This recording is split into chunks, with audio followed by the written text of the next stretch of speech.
So what exactly is peer support?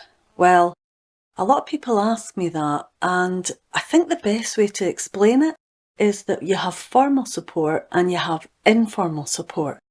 Now, likely a lot of you have actually been doing informal peer support in terms of maybe when you've helped a family member or a friend and you've supported them. So in effect, you're actually doing peer support. But in organisations, it's a wee bit more formal, but it's still the same principles that are involved there. And it's a wee bit more intentional. So what you do is exactly the same as what you do in an informal role, but you do it in supporting your colleagues. And it's like you're walking alongside them in the same way as you do with a family member or a friend, and you're supporting them in the same way.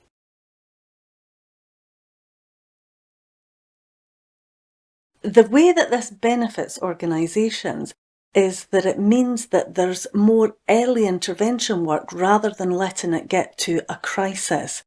Now, if it gets to a crisis, sometimes there might need to be support from doctors or counsellors, but really most people would rather not get to that point. They prefer the early intervention work.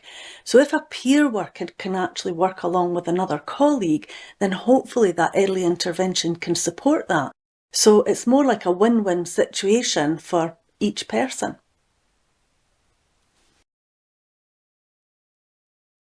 So you can use a peer worker anytime that you feel like you need to.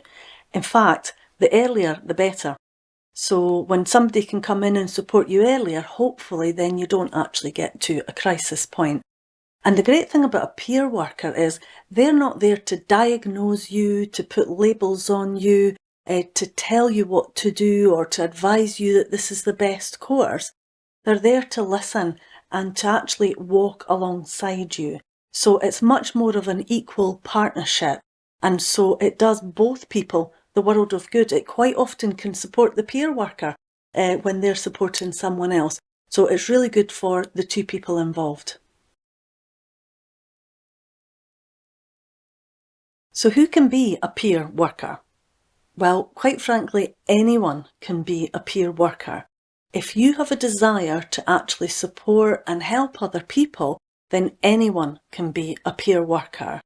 We provide a framework around that to be able to help keep people safe and to give them little tips that they can use to be a peer worker. But it's not something hard. It's actually the desire to want to support other people. That's one of the main criteria for becoming a really good peer worker.